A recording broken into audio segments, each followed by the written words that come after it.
Buenas tardes, bienvenidos a esta reunión que representa la participación de FEPAI en la Semana Nacional de Ciencia y Tecnología del 2022 y que en esta oportunidad va a estar a cargo del doctor Luis Agüero, quien junto con también un colega han preparado un tema muy interesante de historia de las ciencias biológicas y médicas. Antes de comenzar, y como lo hemos hecho desde que ha comenzado la guerra de Ucrania por indicación del Consejo de FEPAI, vamos a pedir un minuto de silencio por las víctimas de la guerra.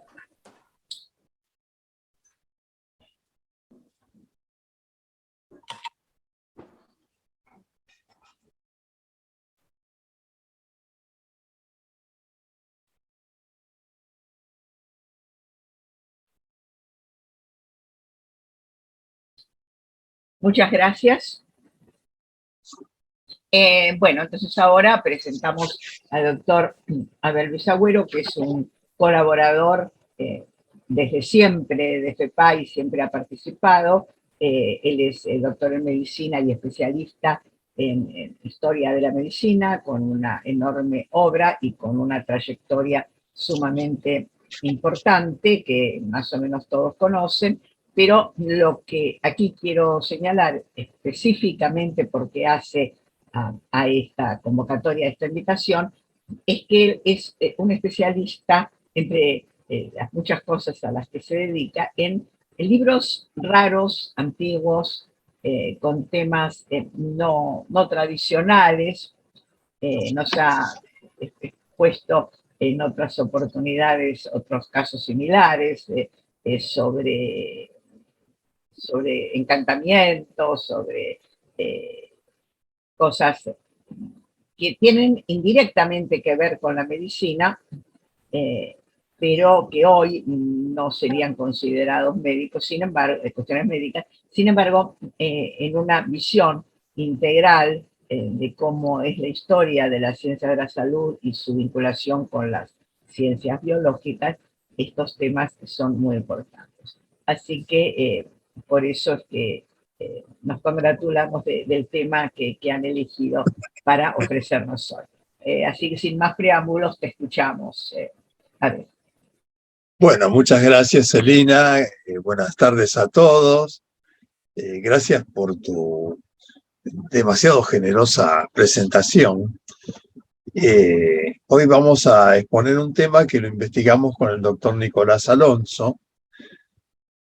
Sí, a mí me gusta a veces salir un poco de los límites de lo estrictamente científico, pero que tenga relación siempre con la historia de la medicina. En este caso, es un libro de Ambrosio Paré, que se llama Monstruos y Prodigios.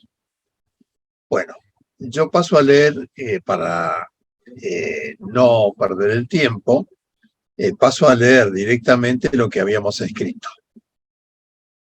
Herederos de Plinio el Viejo y del Philologus, escrito en griego en los siglos II y IV y traducido al latín hacia el 400, los bestiarios medievales alcanzaron su apogeo a partir del siglo XII.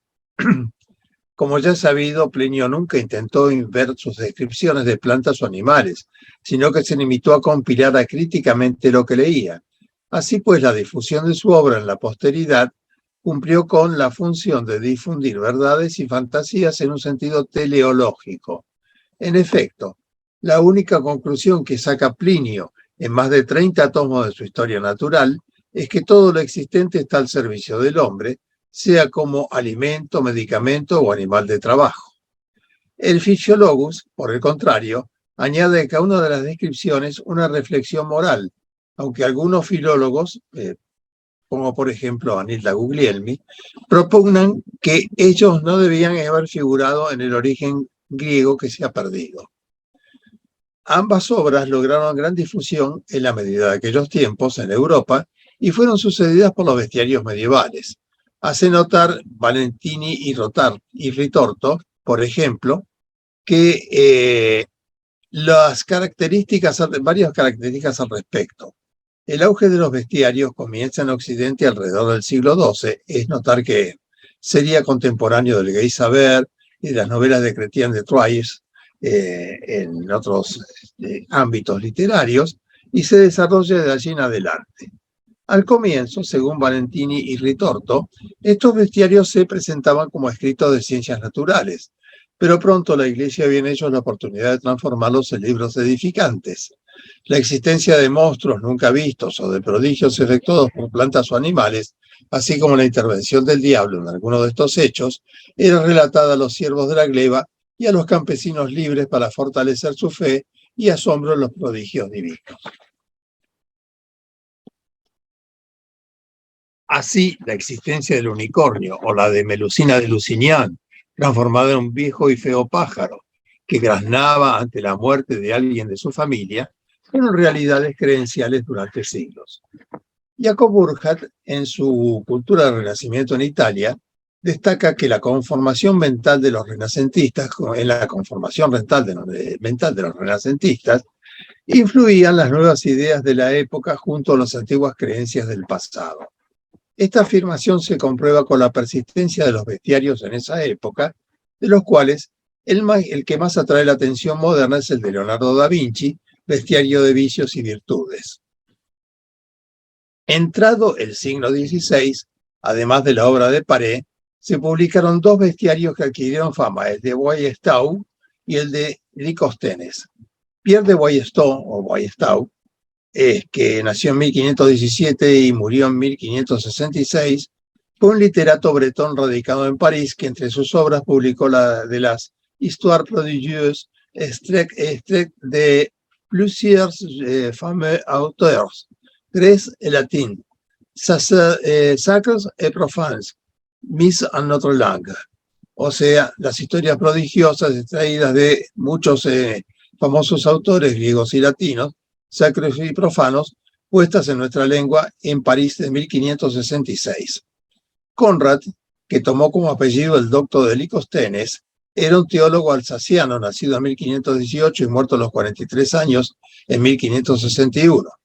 Entre sus escritos, siempre en lengua latina, figura un bestiario publicado en Basilea que con tudesca prolijidad se llamó Apotegmatum sive responsorum memorabilium et probacterissimus quibusque tam graecis tam latinis autoribus prisis parter atque resentivorus collectium loci comunes ad orden alphabeticus redactem.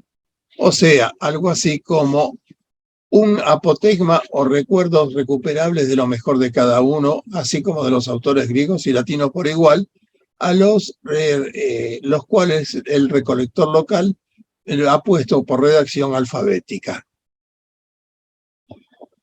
Al ser escritos contemporáneos, Paré conoció ambas obras, si bien es cierto que el balbuciante latín que a duras penas manejaba haya hecho menos amable para él la lectura del Licosthenes.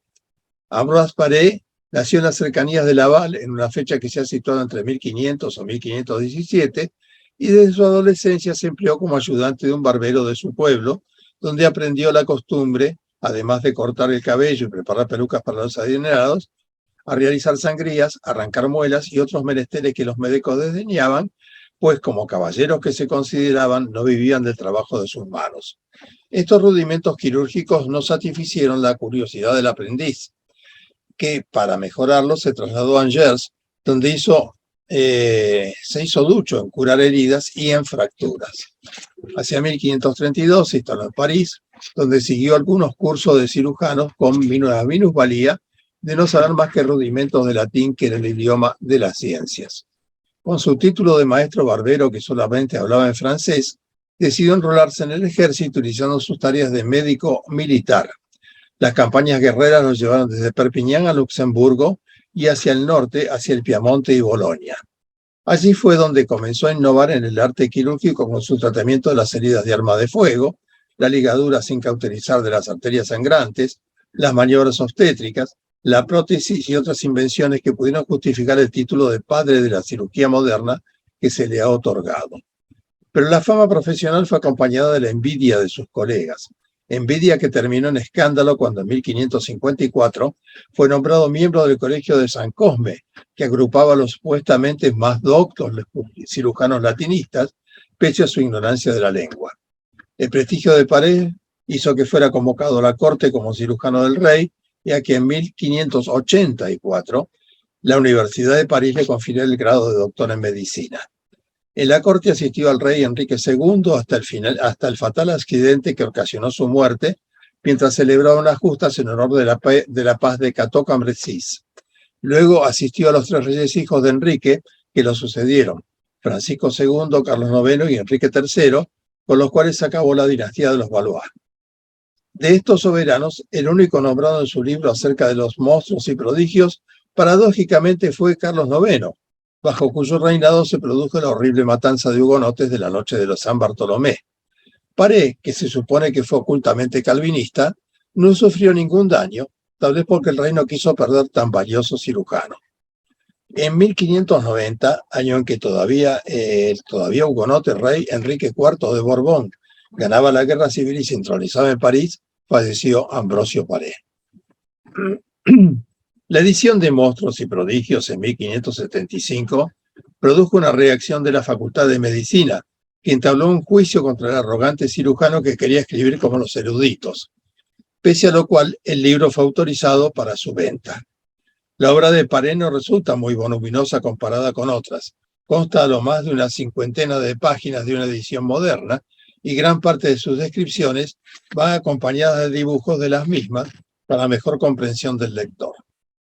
Pasando ahora a describir el contenido de la obra, el autor aclara en su prólogo una primera definición de la palabra monstruos, diciendo que, abro cita, los monstruos son cosas que aparecen fuera del curso de la naturaleza y que en su mayoría de los casos constituyen signos de alguna desgracia que ha de ocurrir, como una criatura que nace con un solo brazo, otro que tenga 2 cabezas y otros miembros al margen del ordinario. En cambio, abro nuevamente cita, prodigios son cosas que acontecen totalmente contra la naturaleza, para luego enumerar una lista de autores clásicos y contemporáneos del autor, de los cuales ha tomado las descripciones. Es de notar a este respecto el intento de Paré de dotar valor científico a lo que va a enumerar. Antes de hacerlo, despeja las dudas semánticas de los términos y da noticias acerca de las fuentes que ha recopilado.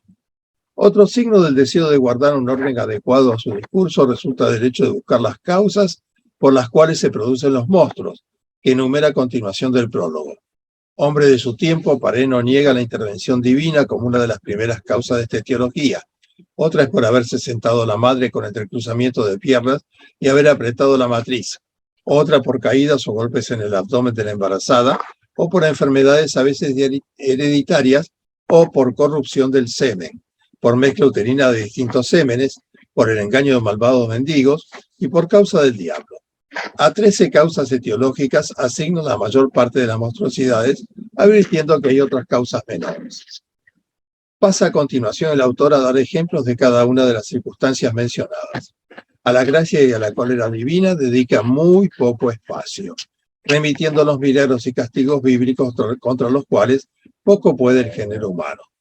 Entrando ya en las causas producidas por exceso o déficit seminal, se explaya más detalladamente.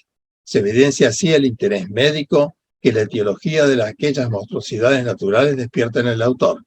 Era obvio que en el tiempo de Paré no había muchos recursos para combatir a las mismas, pero su estudio merece la pena de hacerlo. Se ven así desfilar adultos con 2 cabezas, siameses unidos por la cintura, o un hombre con una parte de otra figura humana colgada del abdomen. Como buen aristotélico, Paré discurre que en estos casos de siameses o personas con otro cuerpo parásito, se debe observar el corazón, órgano central de la vida para el estagirita, y si cada porción de los cuerpos tiene un corazón, se los debe tratar como a 2 seres vivientes, y en caso contrario como a uno solo. También los mellizos, gemelos o no, son considerados monstruos, y cita casos inverosímiles de partos o abortos de 15 fetos mencionados por Abulcasis, o de otra descrita por Plinio de una mujer que en 4 partos parió 5 hijos cada vez. Ya en tiempos más cercanos, según Pico de la Mirándola, una mujer tuvo 2 embarazos y dio a luz 20 hijos. El déficit seminal, por el contrario, produciría el nacimiento de hermafroditas, de los cuales da también varios casos observados en Europa.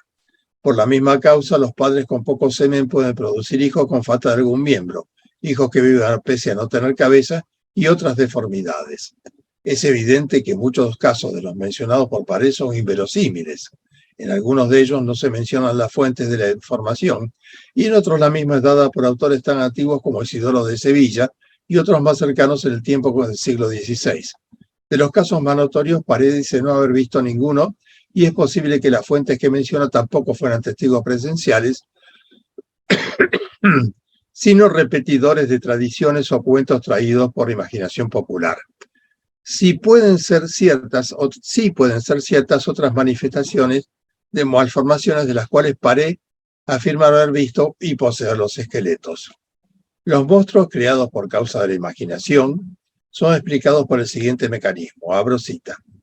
La imaginación ardiente y obstinada que puede tener una mujer mientras concibe por algún objeto o sueño fantástico o por algunas visiones nocturnas que tiene el hombre o la mujer a la hora de concebir, por cuya causa la forma de prevenirlas era las mujeres a la hora de concebir y cuando el niño no está formado aún, 30 o 35 días para los varones y 40 o 42, como dice Hipócrates, para las mujeres, no miren ni imaginen cosas monstruosas. Caso contrario puede ser como el que, como en Sajonia, no aclara fecha ni la fuente, nazca un niño con 4 patas de buey y los ojos y boca nariz de ternero. En otro caso, del año 1517 en Francia, donde frente a numerosos testigos nació un niño con rostro de rana. La aclaración moderna de este caso, que ya es muy cercano a Paré, según se acota en las notas de Malax Echeverría a la obra de Paré, es que pudo tratarse de un raro caso de labio leporino de Mentón.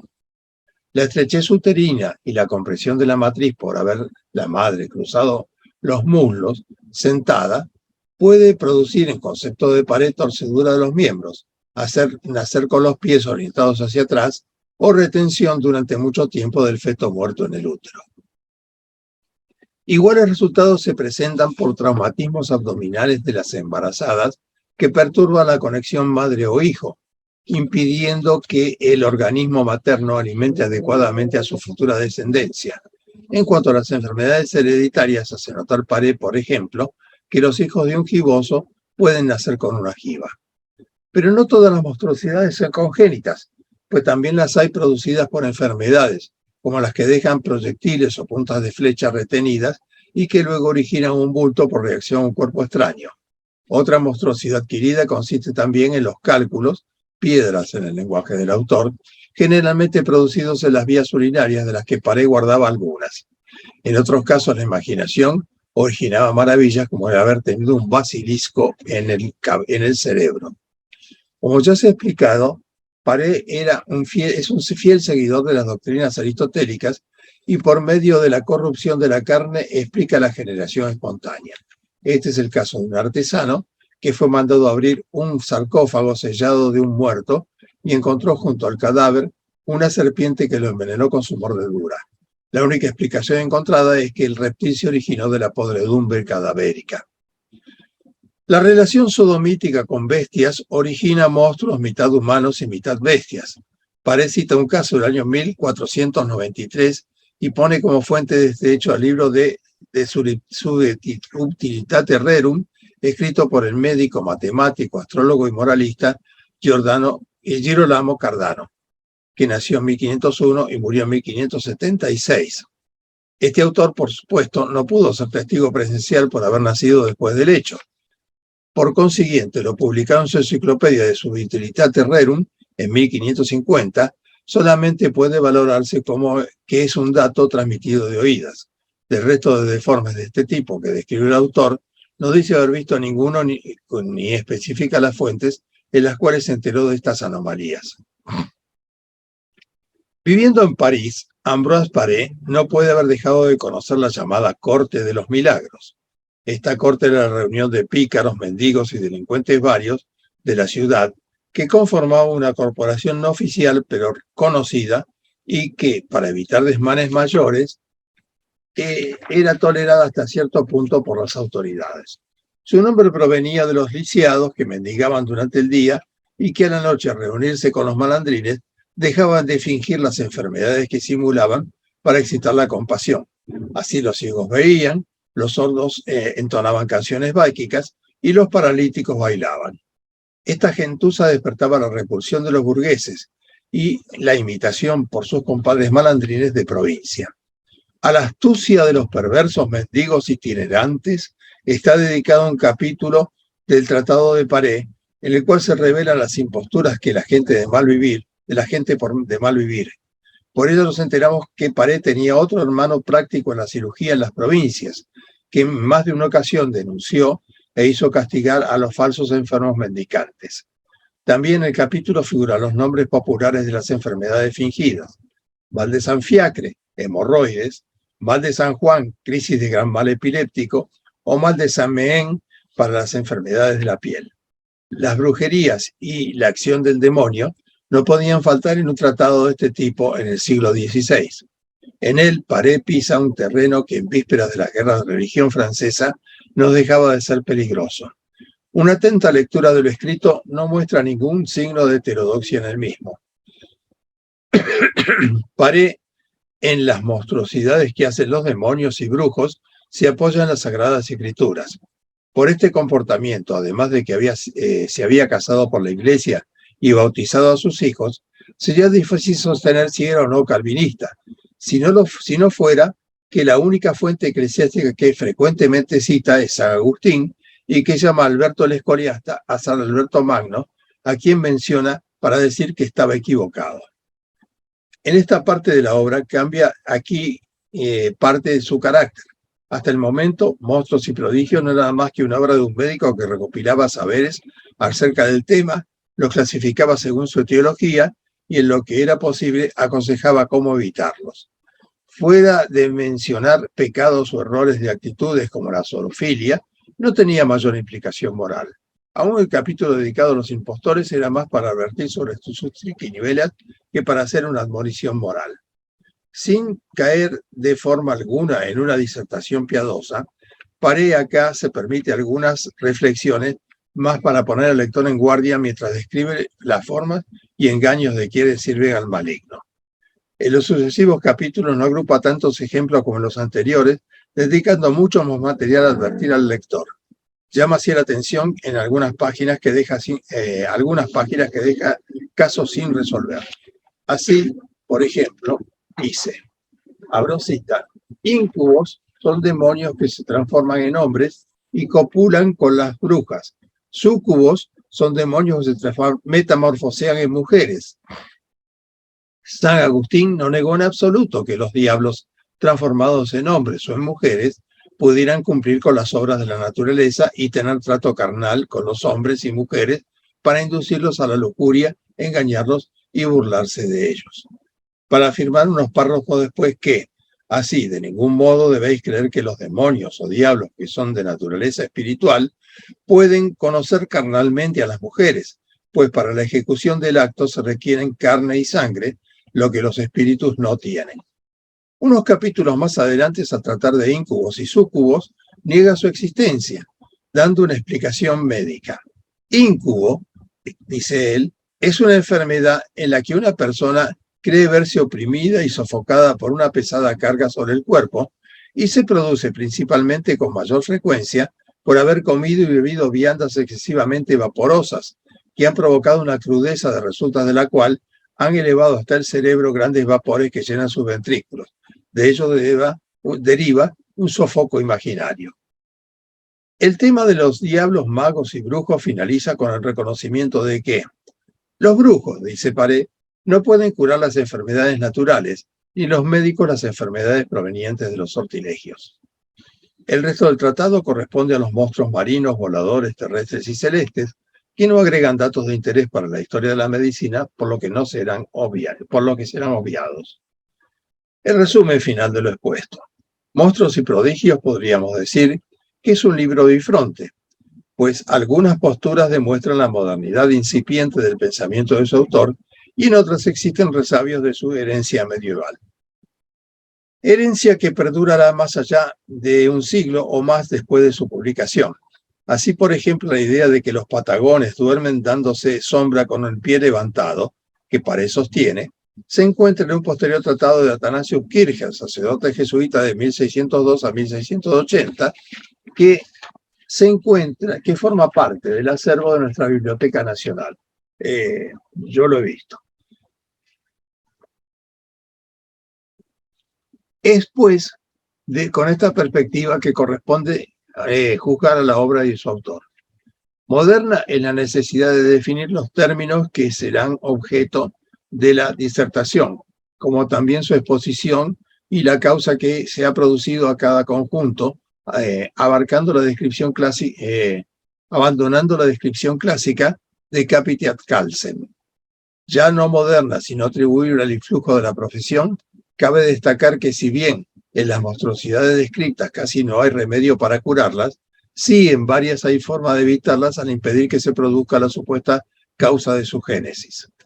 La criticidad con que se recopilan las anomalías es en cambio similar a la de todos bestiarios escritos desde Plinio hasta el autor.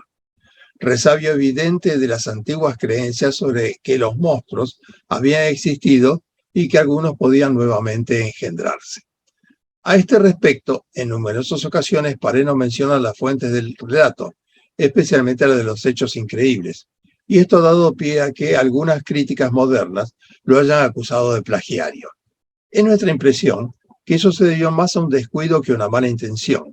En otras ocasiones, Paré no vacila en marcar los límites del saber médico quirúrgico, como cuando se declara impotente frente a las enfermedades por causa de los hechizos. Si su silencio de las fuentes hubiera sido intencional y para ganar fama, sería difícil hacer una confesión acerca de que su pericia tiene límites. Otra crítica se refiere a que nombra poco a otros autores de bestiarios de su siglo.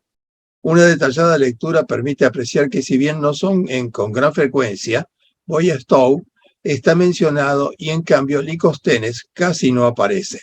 Cabe recordar que Boyes-Stowe escribió en francés, en tanto que Licosthenes lo hizo en latín, idioma que Paré difícilmente comprendía. En resumen, frente a la monumental producción de Paré, Monstruos y Prodigios, debe figurar como una obra menor de un curioso científico que con su espíritu inquieto abrió una ventana hacia ciertas aberraciones de la naturaleza. Nada más. Muchas gracias. Muchas gracias. Terminamos entonces aquí el primer bloque. Abrimos a preguntas, comentarios, etcétera. Yo quisiera hacer una pregunta porque no me quedó bien clara la diferencia entre monstruos y prodigios, porque, por ejemplo, un monstruo sería alguien a quien le falta un brazo, y prodigio sería alguien que tiene los pies para atrás. No sé si entendí bien. No. Monstruo es aquel que usa piezas de la naturaleza de forma monstruosa. Los pies para atrás, por ejemplo, o le falta un brazo, o tiene un homúnculo pegado en el ombligo. En cambio, un prodigio es algo que es antinatural. Por ejemplo, un hombre que habla, pero es una tortuga. Ahora entiendo, sí. O es una concha marina. Es decir, es totalmente antinatural. Lo otro es una deformación de la naturaleza. Está bien. Sí, yo entonces no había entendido bien. De acuerdo. Ahora sí, claro. En realidad Paré de lo que habla es de monstruos. Claro. Casi no habla de... prodigios habla más cuando habla de la flora marina, por ejemplo. Allí sí aparecen prodigios. Pero en la parte médica, que es en lo que nosotros nos hemos centrado, habla muy poco de prodigios, habla de monstruos. Claro, porque además los prodigios no serían muy... no habría mucha experiencia de prodigios, ¿no? Reales, como para analizar. Bueno, reales no, seguramente no. Así. Reales no hay ninguno. Claro. Seguramente. Bueno, esto es la herencia de Plinio que le contaban que había un chancho que volaba y Plinio miraba para arriba. Claro. Bueno, entonces abrimos a otras preguntas, consideraciones, comentarios. Quien quiera. Yo Lo quería primero que quiero hacer preguntar es... en qué género, perdón, está... No, Dulce, adelante, por favor. Ah, bueno, perdón. ¿En qué género se ubica la obra esta? Es decir, ¿pertenece al género, digamos, de la literatura o es una obra considerada en el ámbito científico? Bueno, esto, como todas las cosas, yo diría hoy en qué género consideramos algunas obras de Hipócrates. En el tiempo de Hipócrates y durante muchos siglos fueron obras médicas, se estudiaba por ellas. Acá también, en un bestiario hecho por un médico de la fama de Paré, ¿no?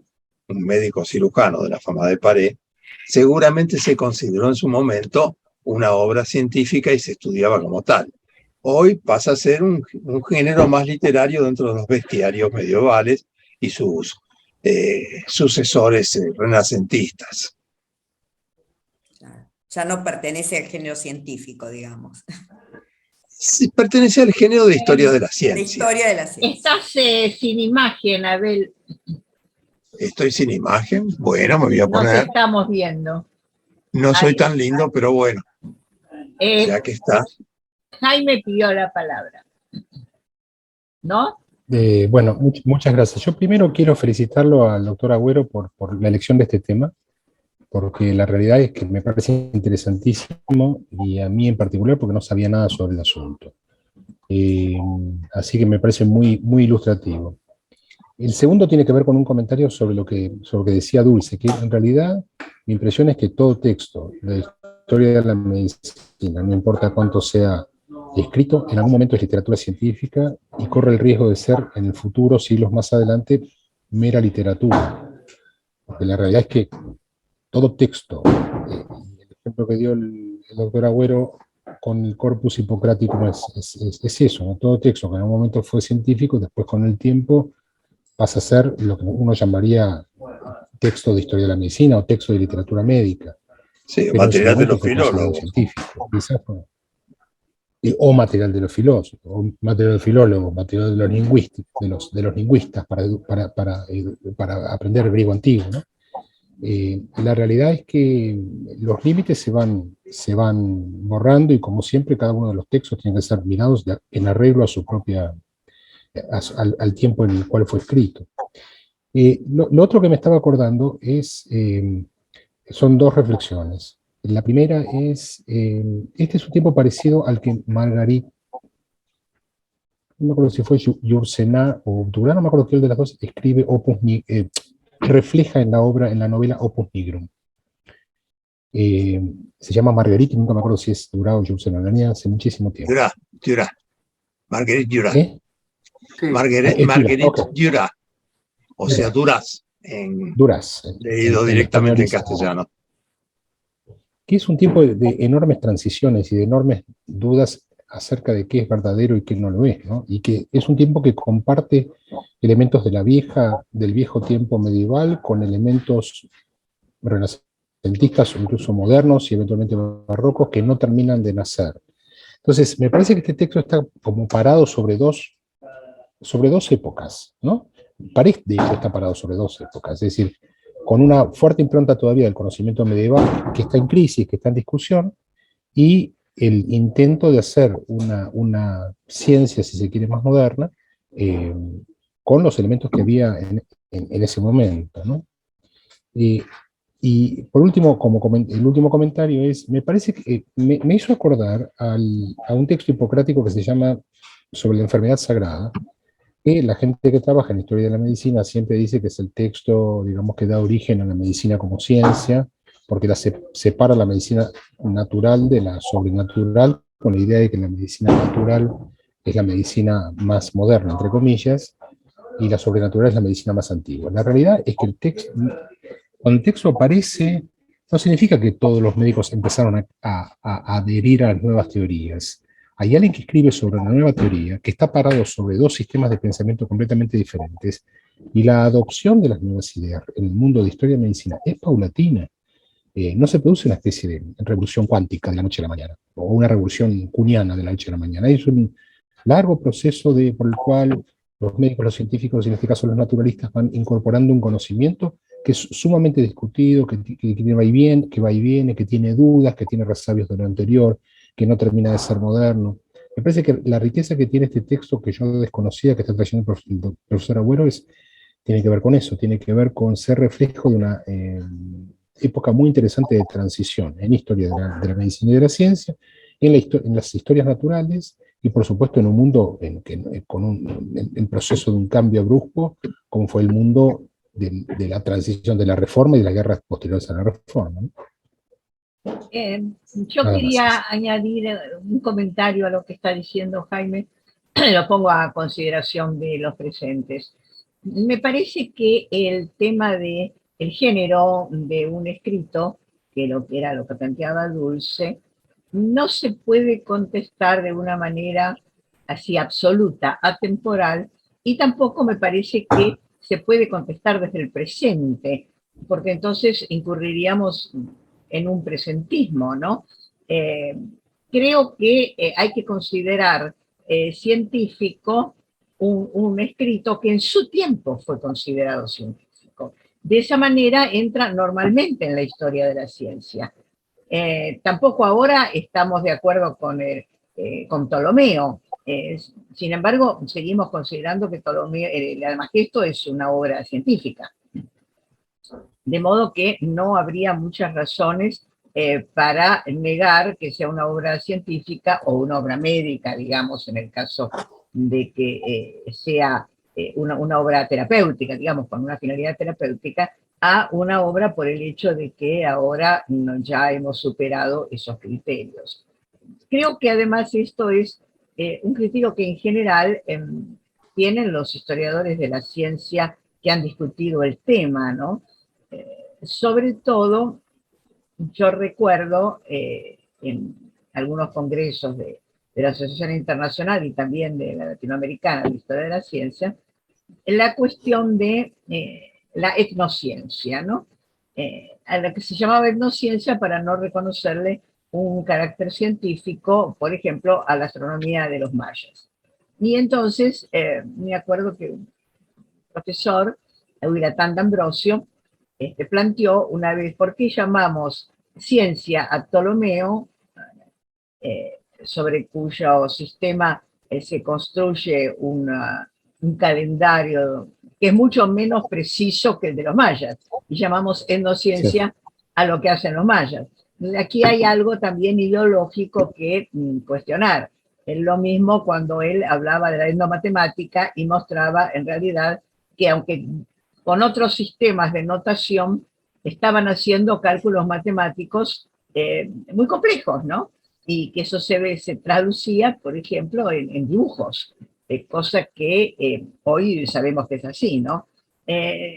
O sea que hay una manera de dibujar, llamémosle así, las ecuaciones matemáticas. Bueno, a mí me parece que esa sería una solución con respecto a esta pregunta que plantea Dulce. Creo que es una obra médica, científica, si se quiere, pero médica indudablemente, porque en su época fue considerada así. Y entonces me parece que entra en la historia de la ciencia, mientras que, no sé, un poema que tratara de los monstruos y que todo el mundo reconociera como poema, no entraría en la historia de la ciencia.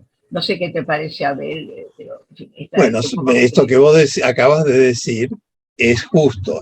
Todos consideramos, por ejemplo, que el libro de Contagio y Contagiones Morbis, en Contagiosis Morbis, de Fracastoro, es un libro científico. Y el poema Sífilis Morbogálico es un poema lírico, ¿no? Y son del mismo autor. Pero uno tuvo una idea de hablar del contagio y explicar las causas del contagio. Y el otro simplemente la cuestión de hablar de por qué los dioses o Apolo había traído la sífilis acá para vengarse de Sifilo, que decía que era más lindo que él. Pero de ninguna manera ni creía Fracastoro que Apolo existiera, ni creía que existió Sifilo, ni nada.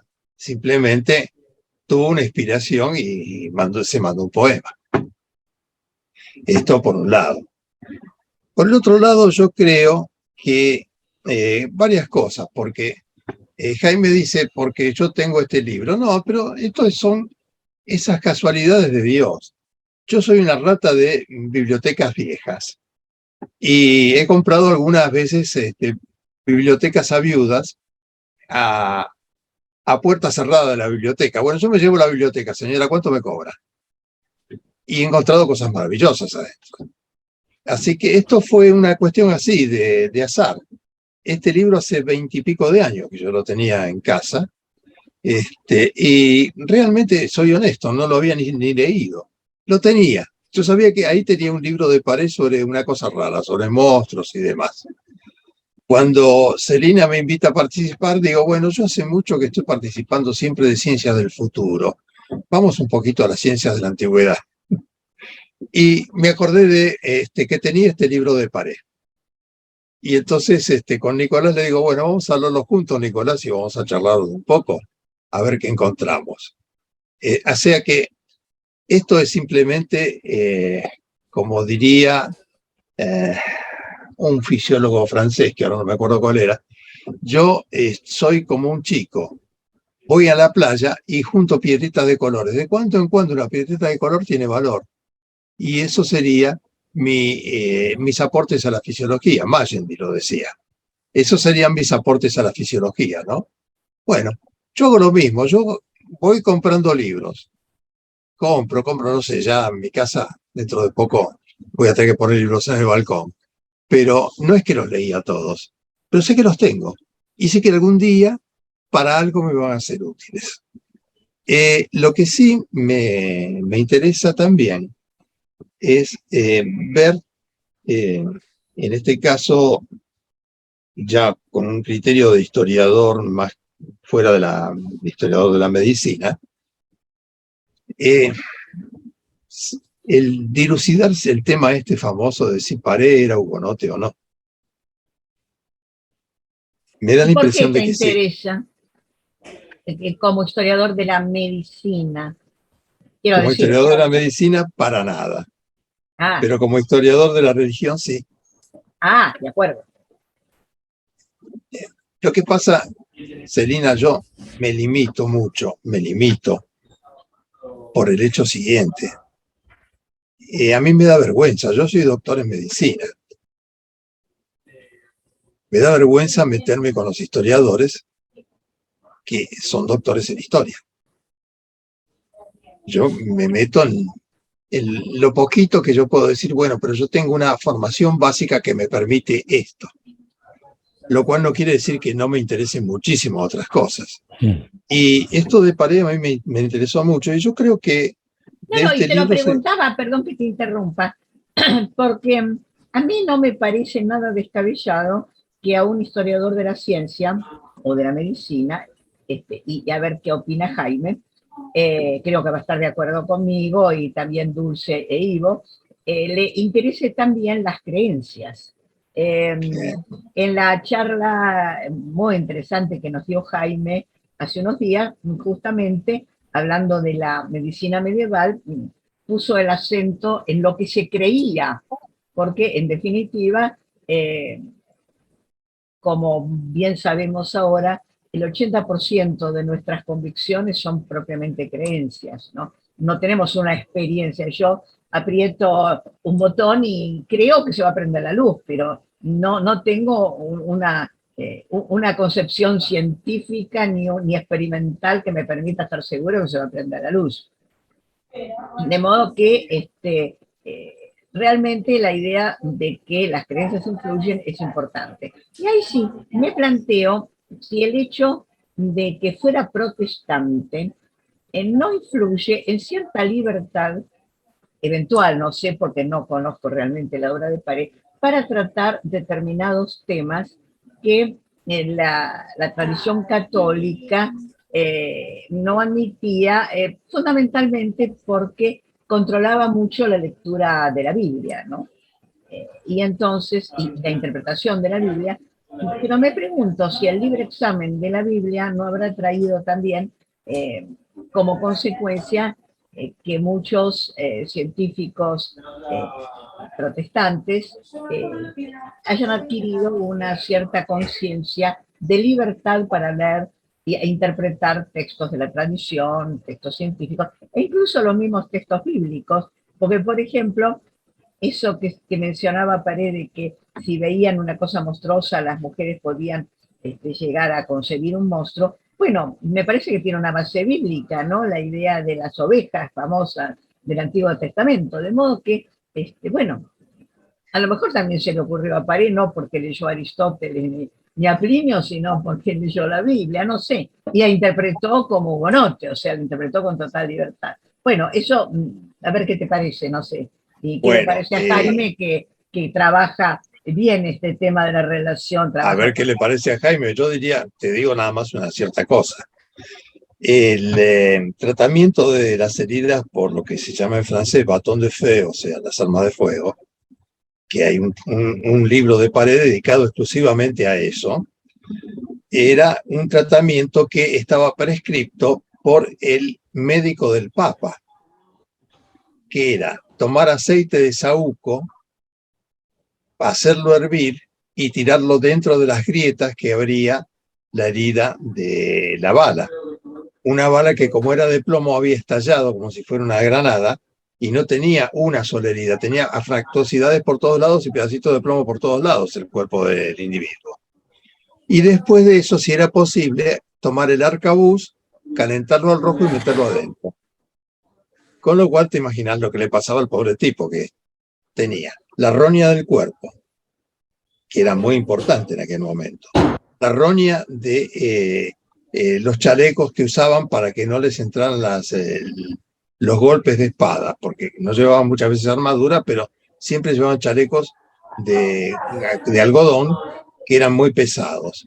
Y además de eso, la pólvora, porque era como los disparos eran cercanos, también entraba granos de pólvora. Bueno, se morían todos. Y Paredes, bueno, por una circunstancia fortuita, encontró que había otro método que era mucho mejor y mucho menos invasivo y que los pacientes mejoraban mucho más rápido. Yo creo que otra persona que hubiera sido muy católica, por ejemplo, o que hubiera tenido mucho miedo de la Inquisición, hubiera hecho eso para sus pacientes, pero no lo hubiera publicado jamás, porque tenía miedo de que eso entrara en el índice. Y Paredes lo publicó. Es cierto eso. Daba más libertad y aparte, bueno, había una cosa, siempre estaba Holanda para escaparse, ¿no? No sé, Jaime, ¿a vos qué te parece? Yo concuerdo con lo que dice el doctor Agüero y me parece rescatar un concepto que es el concepto de heterodoxia del pensamiento, ¿no? De una cierta libertad para poder, una cierta libertad para poder pensar en disidencia con el orden reinante, ¿no?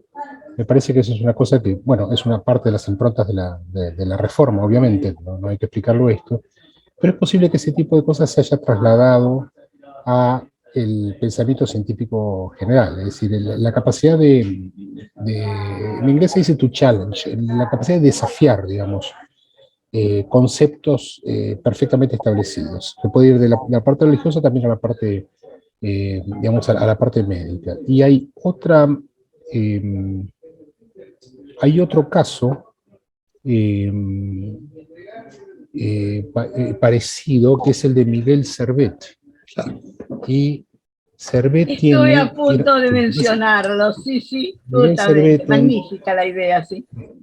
Miguel Servet tiene en uno de los capítulos, no me acuerdo si es el sexto, pero uno de los capítulos, de un libro llamado Cristianismo y Restitutio, que era un libro digamos, un libro que desafiaba el pensamiento católico de la época, y que era un disidente, y que era un protestante, y que de hecho terminó quemado en la hoguera, en Ginebra, me parece, o en Lausanne, no me acuerdo, en Suiza, pero... En Ginebra.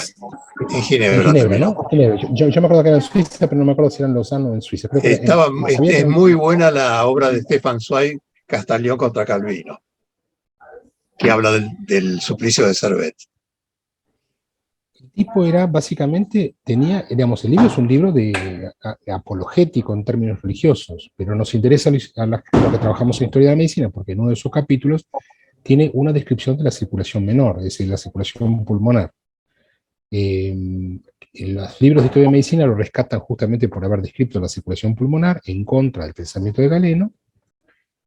La circulación mayor fue descrita por Harvey, un inglés, más tarde, pero ese conocimiento anátomo-fisiológico está colocado dentro de un libro de teología, y ese libro de teología es un libro de disidencia con el pensamiento católico. Entonces, acá aparecerían, entre lo que decía antes el doctor Agüero y el ejemplo de Servet, aparecerían dos ejemplos de cómo puede asociarse, pueden o vincularse, digamos, la disidencia religiosa o la disidencia filosófica, si se quiere, con una posibilidad de disentir con estructuras ya previamente creadas y concebidas y ser, digamos, articular dos épocas, ¿no? Desafiar los preconceptos y articular dos épocas. Muy bien, muchas gracias por el comentario. Jaime, no sé si hay alguna otra intervención. Bueno, si no, entonces vamos a cerrar aquí y quiero recordar que continuamos en FEPAI con temas científicos el viernes y el sábado con las dos últimas reuniones, los dos últimos días de las jornadas de Historia de la Ciencia de este año. Y en cuanto a nuestra participación en la Semana de Ciencia y Tecnología, esta era la única. Esperamos entonces la convocatoria del año que viene para nuevas propuestas. Les agradezco mucho la presencia, muchas gracias Abel y también a Nicolás, aunque no pudo estar con nosotros, y a los presentes por las observaciones. Ha sido muy rica esta reunión. Gracias.